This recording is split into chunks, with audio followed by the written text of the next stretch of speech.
بسم اللہ الرحمن الرحیم۔ شروع اللہ کے نام سے جو بڑا مہربان نہایت رحم فرمانے والا ہے۔ محترم ناظرین و سامعین، السلام علیکم ورحمۃ اللہ وبرکاتہ۔ ناظرین، آج کی ویڈیو میں ذکر کیا جائے گا جنت کے درختوں کے بارے میں۔ ان پر لگنے والے پھل کیسے ہوں گے؟ جنت کے درختوں کے سائے کتنے لمبے ہوں گے؟ کیا جنت میں لگنے والے درخت دنیا کی طرح لکڑی کے بنے ہوں گے؟ اگر لکڑی کے نہیں بنے ہوں گے تو کس چیز سے بنے ہوں گے؟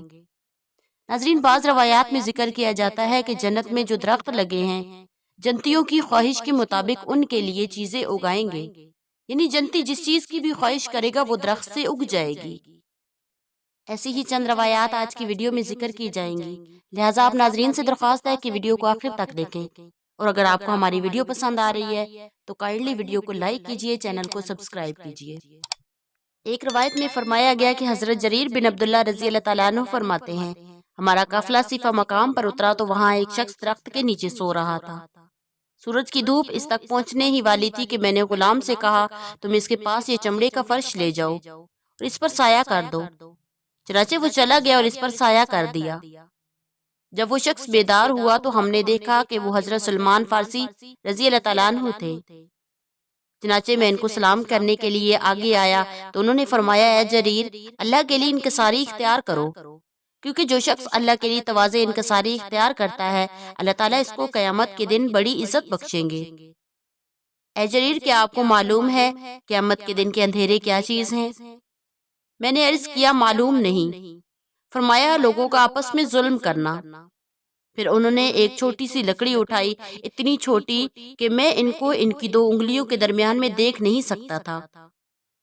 فرمایا، اے جریر، اگر تم اتنی چھوٹی سی لکڑی بھی جنت میں طلب کرو گے تو وہ تمہیں نہیں ملے گی۔ میں نے کہا، اے ابو عبداللہ، یہ کھجور اور درخت کہاں جائیں گے؟ فرمایا، ان کی جڑیں لؤلؤ اور سونے کی ہو جائیں گی، جن کے اوپر کے حصوں میں پھل لگے ہوئے ہوں گے۔ ایک روایت میں حضرت مجاہد رحمۃ اللہ علیہ فرماتے ہیں، جنت کی زمین چاندی کی ہے، اس کی مٹی کستوری کی ہے اور اس کے درختوں کی جڑیں سونے اور چاندی کی ہیں، جن کی ٹہنیاں لؤلؤ، زبرجد اور یاقوت کی ہوں گی۔ پتے اور پھل ان کے نیچے لگے ہوئے ہوں گے۔ جو شخص کھڑے ہو کر کھانا چاہے گا تو اس کو بھی کوئی دقت نہ ہوگی، اور جو شخص بیٹھ کر کھائے گا اس کو بھی کوئی دشواری نہ پیش آئے گی، اور جو شخص لیٹ کر کھانا چاہے گا وہ بھی بآسانی کھا سکے گا۔ حضرت ابو سعید خدری رضی اللہ تعالیٰ عنہ فرماتے ہیں، نبی کریم صلی اللہ علیہ وآلہ وسلم نے فرمایا، ایک شخص نے آپ صلی اللہ علیہ وآلہ وسلم سے عرض کیا، یا رسول اللہ، اس آدمی کے لیے طوبیٰ، خوشخبری ہو جس نے آپ کی زیارت کی اور آپ پر ایمان لایا۔ آپ صلی اللہ علیہ وآلہ وسلم نے فرمایا، اس شخص کے لیے طوبیٰ ہو جس نے میری زیارت کی اور مجھ پر ایمان لایا، پھر طوبیٰ ہو، پھر طوبیٰ ہو، پھر طوبیٰ ہو جو مجھ پر ایمان لایا مگر میری وفات پا جانے کی وجہ سے مجھے نہ دیکھ سکا۔ تو اس شخص نے عرض کیا، یا رسول اللہ، طوبیٰ کیا چیز ہے؟ آپ نے ارشاد فرمایا، جنت میں ایک درخت ہے جس کی مسافت 100 سال کی ہے، جنت والوں کے کپڑے اس کی شگوفوں سے نکلیں گے۔ حضرت ابو ہریرہ رضی اللہ تعالیٰ عنہ فرماتے ہیں، جنت میں ایک درخت ہے جس کو طوبیٰ کہا جاتا ہے، اللہ تعالیٰ اسے فرمائیں گے، میرے بندے کے لیے وہ جس نعمت کو چاہے پھٹ جا، تو وہ جنتی کے لیے گھوڑے کی لگام، زین اور خوبصورتی کے ساتھ ایسے پھٹے گا جیسے وہ بندہ چاہتا ہوگا۔ یہ درخت جنتی کے لیے ایک سواری کو نکالے گا، اس کا کجاوا، لگام اور خوبصورتی کے ساتھ جیسے وہ جنتی چاہے گا، اور اس کے لیے وہ اپنے سے کپڑوں کو بھی نکالے گا۔ حضرت سمرہ بن جندب رضی اللہ تعالیٰ عنہ سے روایت ہے، رسول اللہ صلی اللہ علیہ وآلہ وسلم نے فرمایا، جنت میں ایک تنے پر ایک درخت قائم ہے، اس کے تنے کی چوڑائی 72 سال کے سفر کے برابر ہے، اسے تم خود اندازہ لگا لو کہ اس کی لمبائی کتنی زیادہ ہوگی۔ اسی طرح حضرت ابو ہریرہ رضی اللہ تعالیٰ عنہ سے روایت ہے، رسول اللہ صلی اللہ علیہ وآلہ وسلم نے فرمایا، جنت میں ایک درخت ہے، تیز ترین سوار اس کے سایہ میں 70 یا 100 سال تک سفر کر سکتا ہے، اس کا نام شجرۃ الخلد ہے، یعنی جنت میں ہمیشہ رہنے والا درخت۔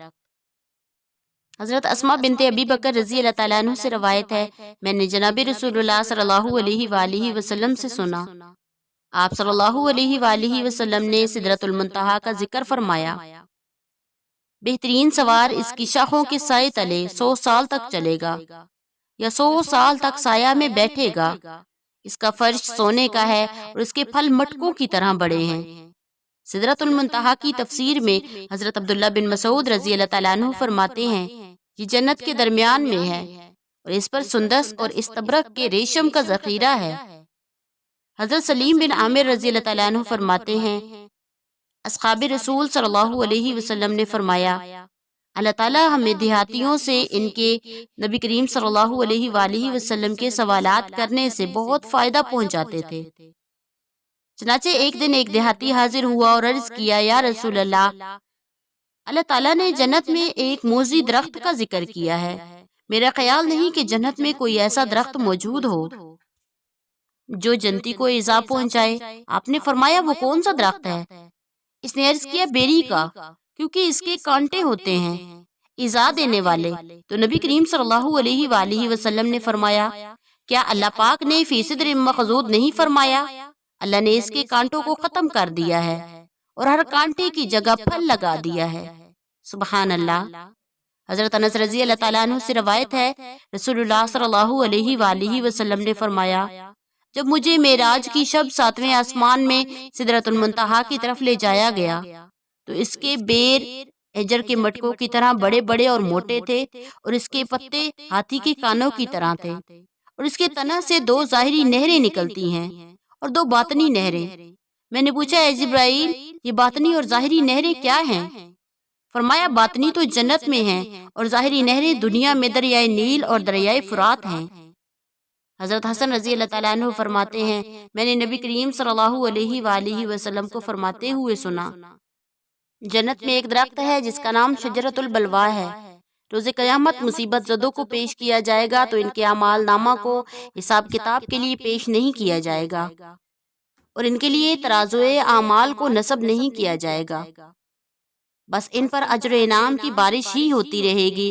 پھر آپ صلی اللہ علیہ وآلہ وسلم نے آیت پڑھی انما یوفی الصابرون اجرهم بغیر حساب، مصیبتوں پر صبر کرنے والوں کے لیے پورا پورا انعام و اکرام ملے گا بغیر حساب کتاب کے۔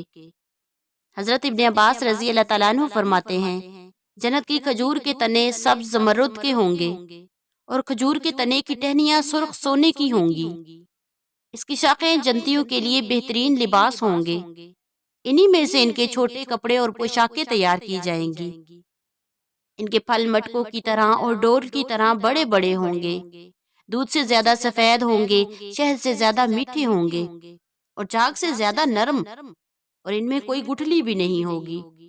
سبحان اللہ و بحمدہ، سبحان اللہ العظیم، واللہ اعلم۔